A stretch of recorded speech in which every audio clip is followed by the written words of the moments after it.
Halo Nakama Squad, kembali lagi bersama Nakama Aquatic. Selama ini, kalau ngomongin tentang ikan hias, yang langsung tersirat di pikiranmu ya udah pasti ikan air tawar. Padahal ikan air laut tuh juga bisa dipelihara. Hobi melihara ikan air laut memang nggak sebesar dan sepopuler ikan air tawar. Mereka yang awam juga bakal keheranan. Kenapa ikan laut bisa dipelihara di lokasi-lokasi yang jaraknya jauh banget dari garis pantai? Udah gitu, melihara ikan laut juga dikenal jauh lebih mahal budgetnya ketimbang melihara ikan air tawar. Hal ini membuat hobi ikan hias laut jadi nggak terlalu terkenal dan popularitasnya ketutup sama ikan-ikan air tawar. Begitu juga dalam urusan impor dan ekspor. Ikan air tawar lebih terkenal, digemari di luar negeri.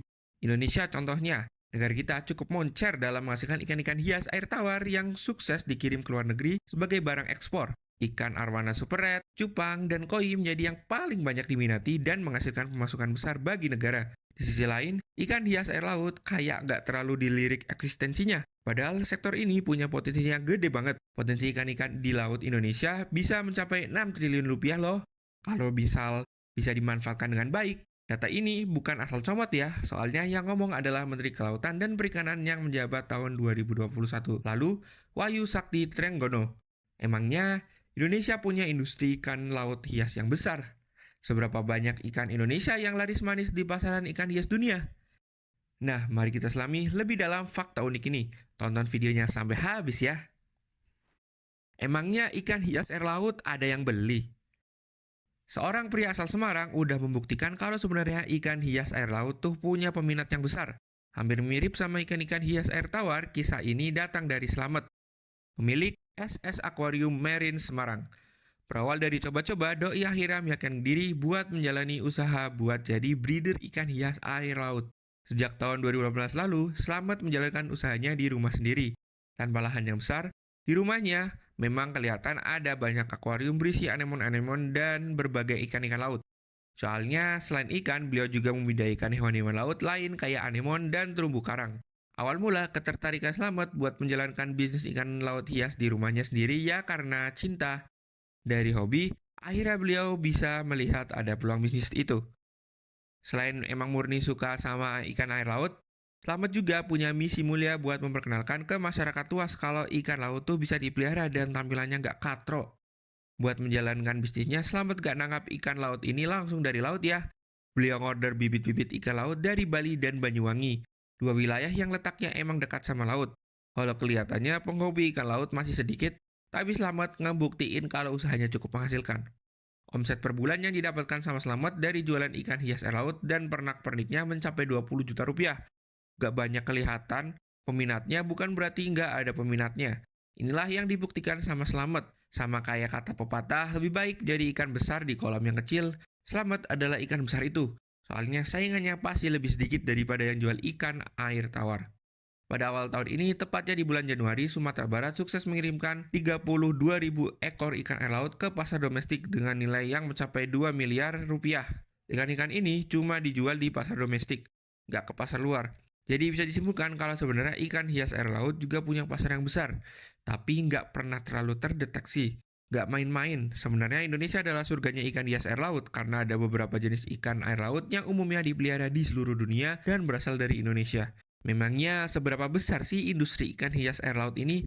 Di manakah pusat produksi ikan-ikan laut yang bakal dikirim ke luar negeri dan pasar domestik? Mengulik industri ikan hias air laut yang tersembunyi.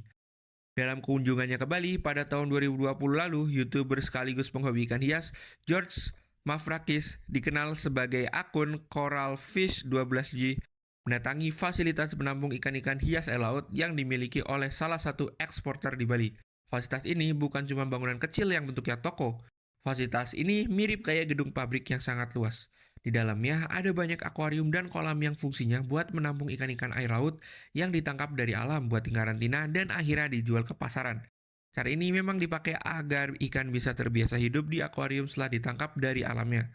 Cara yang sama juga dipakai para pengekspor ikan asal India buat mengkarantina cana-cana asal sana, yang akhirnya masuk ke sini dan jadi peliharaanmu.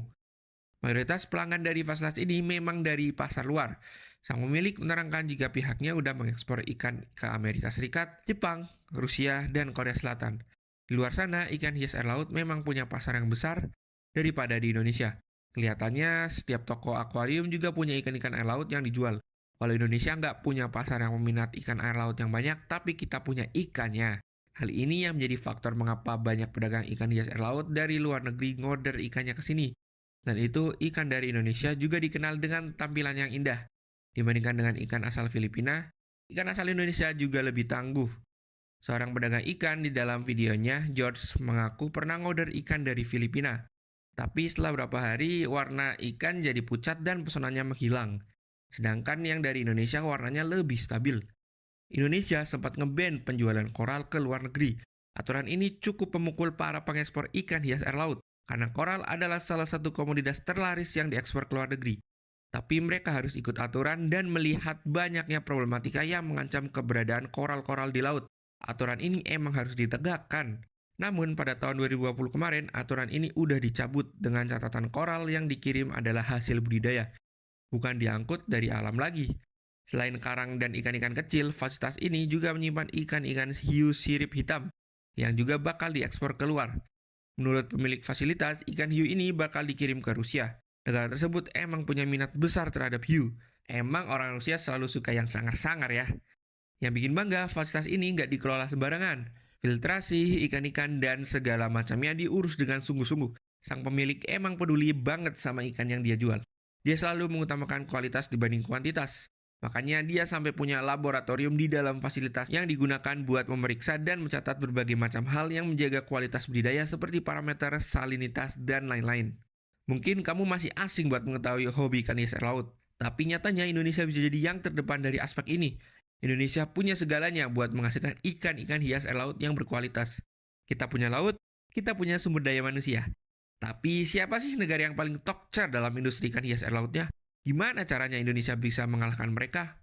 Siapakah negara pengekspor ikan hias air laut terbesar di dunia? Industri ikan hias air laut mulai mengemuka sekitar tahun 1930 di Sri Lanka. Pada saat itu, ikan-ikan yang didapat masih tangkapan nelayan setempat. Dulu ikan-ikan ini dikirim ke luar negeri dengan ditaruh di dalam dek kapal, sampai kapalnya sampai ke tempat tujuan. Pada tahun 1950, ekspansi Sri Lanka dalam jualan ikan hias makin luas. Dengan cara pengiriman yang mulai memakai pesawat, Sri Lanka sukses mengirim ikan sampai ke Hawaii. Setelah dikulik lebih dalam, ternyata ada dua pemain besar dalam industri ikan hias air laut dunia. Gak disangka-sangka, ternyata Indonesia dan Filipina adalah dua negara pengekspor ikan hias air laut terbesar. Sedangkan negara pengimpor terbesar adalah Amerika Serikat. Sebagai negara kepulauan terbesar di dunia, Indonesia memiliki lebih dari 17.000 pulau dan 81.000 km garis pantai. Mencakup hampir 6% dari total luas lautan dunia, Indonesia memiliki wilayah perairan yang sangat luas dan beragam.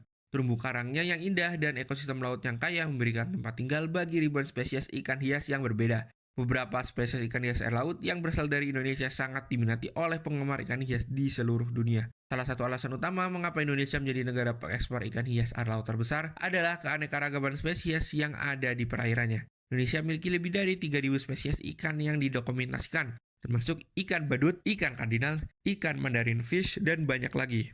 Penghobi ikan hias di seluruh dunia tertarik untuk memiliki spesies-spesies ini dalam akuarium mereka karena keindahan warna dan bentuk tubuh yang unik. Indonesia jelas bisa bermain di sektor ini dengan lebih baik daripada ikan air tawar. Karena Indonesia punya laut yang sangat luas dan jauh lebih besar daripada sungai-sungai. Apalagi banyak ikan endemik lokal yang diminati oleh penghobi di seluruh dunia. Ikan capungan bangai yang dikenal dengan nama bangai cardinal fish menjadi salah satu ikan air laut eksotis yang diminati. Tebak ikan ini dari mana?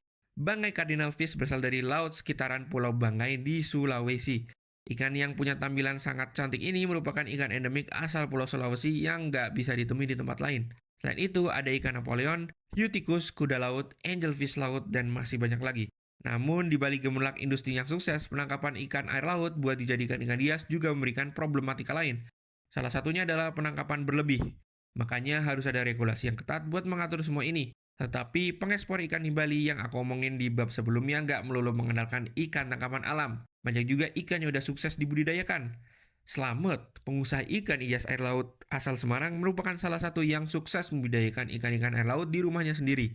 Hal ini bisa membuat industri nggak harus bergantung cuma dari ikan-ikan tangkapan alam atau wild caught aja. Tetapi juga bisa lebih bertumbuh ke ikan-ikan hasil budidaya, agar bisa menciptakan sesuatu yang berkelanjutan. Ikan Nemo misalnya. Ikan ini sukses dibudidayakan mirip ikan cupang, Budidaya malah menghasilkan banyak ikan-ikan Nemo dengan warna-warna unik yang sukses menjadi pilihan lain bagi banyak penghobi. Dengan hadirnya ikan-ikan Nemo berwarna unik ini, peminat buat memeliharanya juga pasti akan terus bertumbuh. Ternyata terungkap, Indonesia adalah negara terbesar dalam menghasilkan ikan-ikan hias air laut, sesuatu yang belum bisa ditandingi oleh sektor ikan hias air tawar. Selama ini kelihatannya emang ikan hias air tawar yang mentereng, namun Indonesia malah lebih sukses menjadi pengekspor ikan hias air laut. Kesimpulannya, selain dari dukungan pemerintah, kesuksesan Indonesia dalam perdagangan ikan hias air laut juga karena letak geografis dan kekayaan alam kita yang sangat besar. Namun, perlu komitmen besar untuk tetap bermain aman dan gak merusak alam demi uang dan penghasilan. Karena di balik mentereng dan berdayanya industri ikan hias air laut di Indonesia, harus ada ikan yang dijaga, karang yang dijaga, dan juga alam yang dijaga. Industri ikan hias air laut di Indonesia memanglah emas yang tersembunyi.